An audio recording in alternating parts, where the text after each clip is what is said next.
I'm sure I'm not the only one out there who planned to work on a given day, and then suddenly I was not, and then I got no work done. Of course, there's a lot of different reasons why that might happen, but I wanted to see if altering my workspace or how my workspace layout was could actually help me. No, oh my god, how do I even do this? I don't know how to do the intro for this video. Let's hope that this one doesn't take the whole length of the Bible to finish editing. Hey editor, if this is being published late, then fuck you! But if it's on time, then good job. If you are getting hard at any point during this video, you are obligated to finger the video, like the thumb. It would mean the world to me. And also subscribe because it's free and you can always unsubscribe later. Anyways, I wanted to fix this issue, so I went into my goon cave to spiritually ask the great Sigma in the sky how to mog this problem away.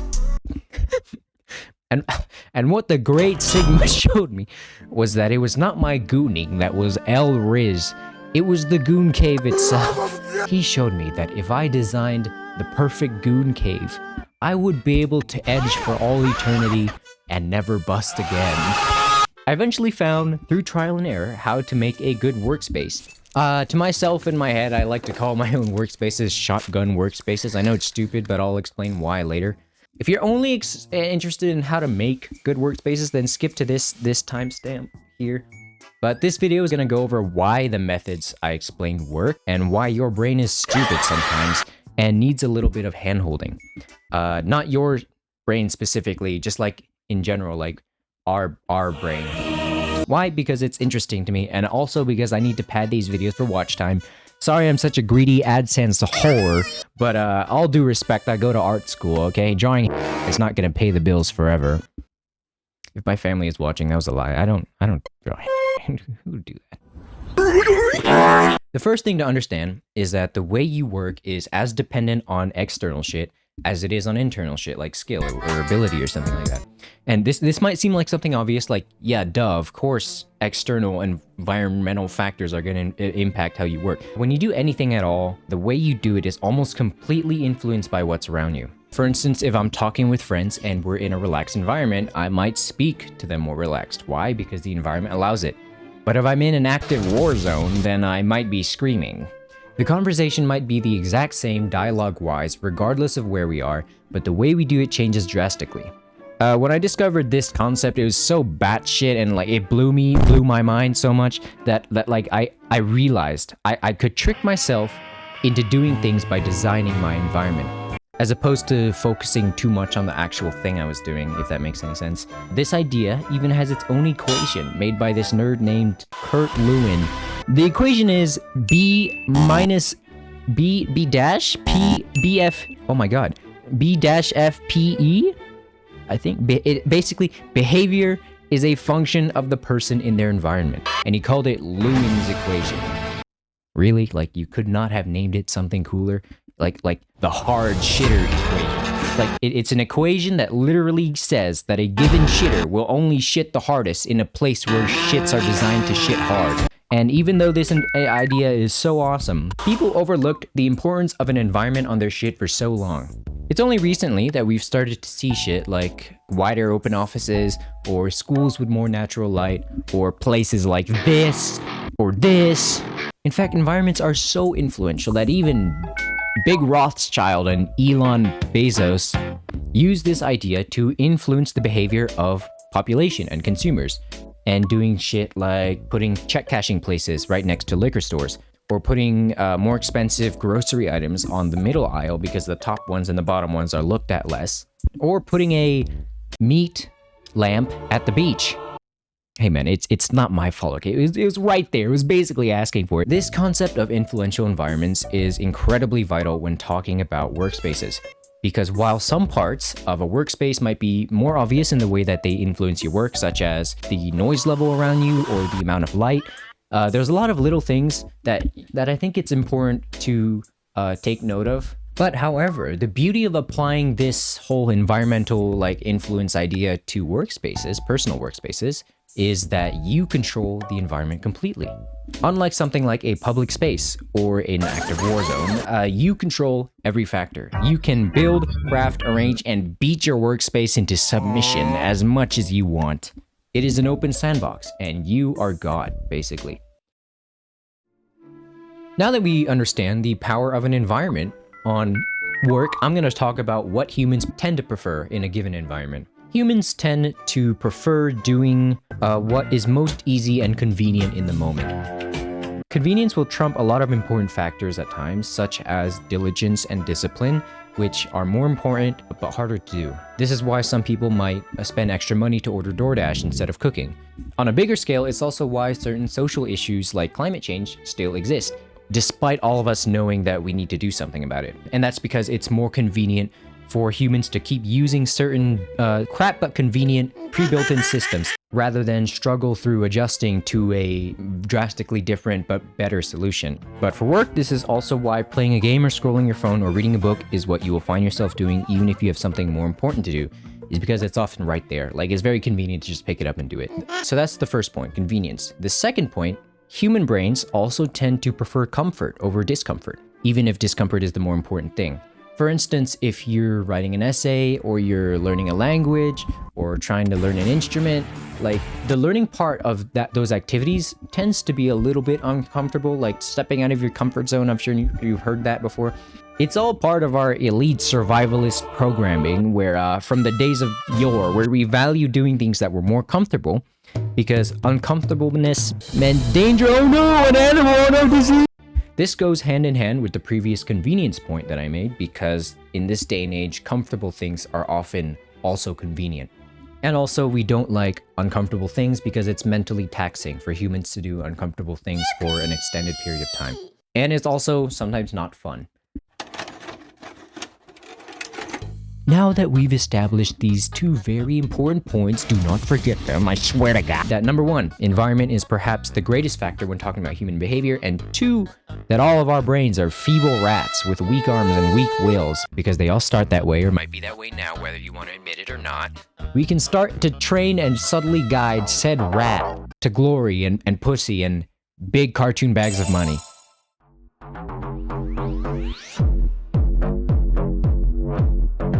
I'm going to be going through 5 points which I think your workspace should have. Yeah, let's just get into it. The first thing you need to do is grab your rat. To address the first concern that the rat has, it wants comfort. Because the less discomfort that you have, the less work will feel like grinding glass shards on your balls. You want a space that you're comfortable working in.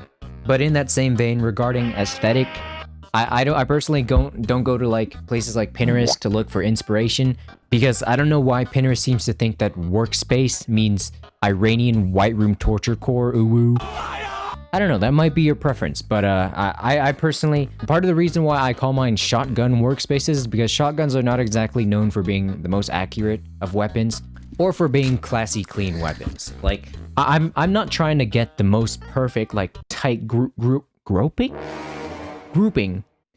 on a target. I'm just worried about hitting the target. Like, I'm not worried about like my workspace being arranged perfectly to a T. For me, there's no reason to be so uptight and precise and exact and like OCD-ish. I prefer grot workspaces with my personality infused because I'm more happy working there than in a white clean workspace that looks like the room from within balls interlinked. Which those workspaces felt cool at first until I realized that the only reason I liked working there was because it looks clean and not because I actually liked it. It's like buying an exotic car because you think it looks cool, and then you figure out that you don't actually like the car, you just like the look and the idea of the car. Buy a car that fits you, you know, like even if that car is a shitbox with no door, that's fine. So make a workspace that's most comfortable for you.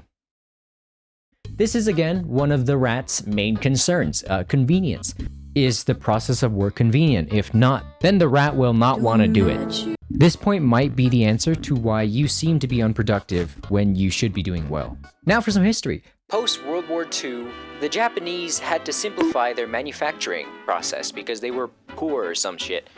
I wonder why. Okay, sorry. But they basically helped pioneer this thing called lean manufacturing. God damn! On Wikipedia, it literally says Japan, the origins of basically, they wanted to simplify the process of manufacturing, and in their factories, they basically decreased anything that created any friction at all, which included workspaces. And as a result, they became like a fucking like manufacturing powerhouse.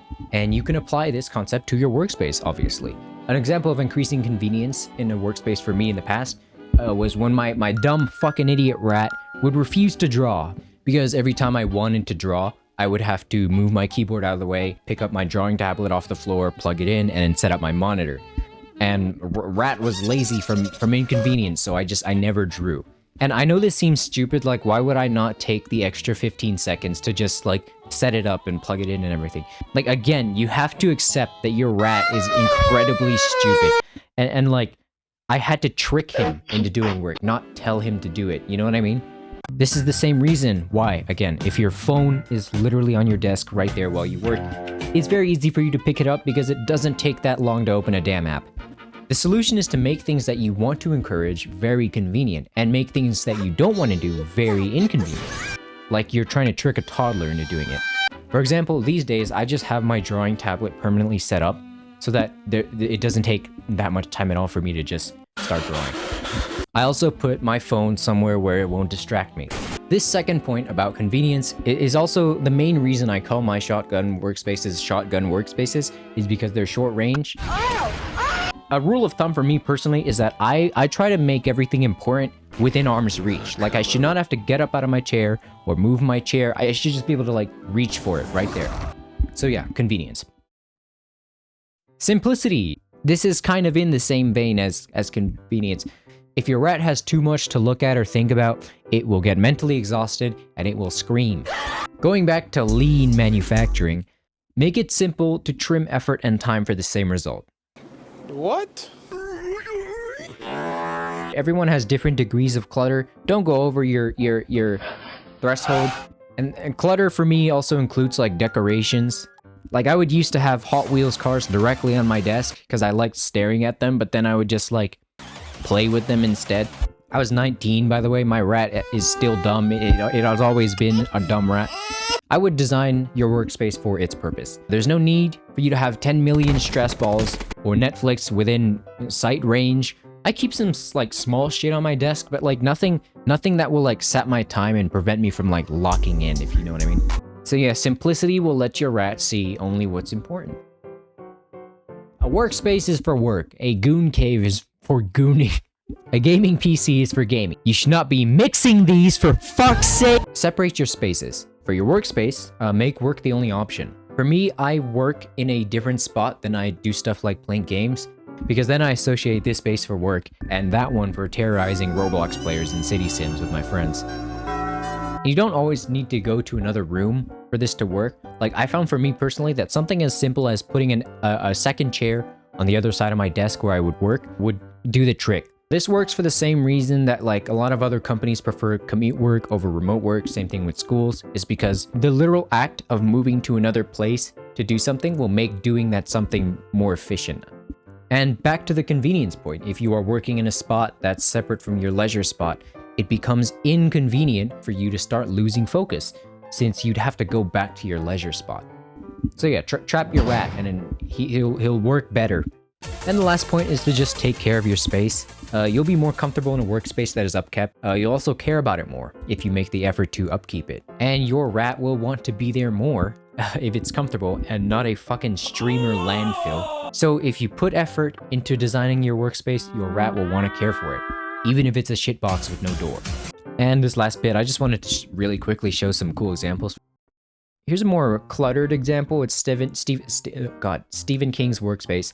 The thing I like about this one is that it's almost a U shape, the way that all of his tools and stuff are arranged. You can see that everything is within reach, obviously. And also he mentioned that he puts himself in a quiet room and closes the blinds so that there's no noise. At the end of this video here showcases his work desk. He explains that he has a different one at home for playing games and relaxing, but this one is purely for work. It's very simple, as you can see. And again, everything is within reach. Everything is accessible. Everything is upkept. And another workspace I wanted to show is Einstein's. So as you In terms of my personal workspaces, I tend to prefer like cockpit workspaces where like I'm in the middle and everything is very tightly arranged around me, because I don't know, I like the feeling of being locked into a small space to work. Here's a diagram of what my university workspace looks like. This is my desk, and on this side I play games, and then on this side I work.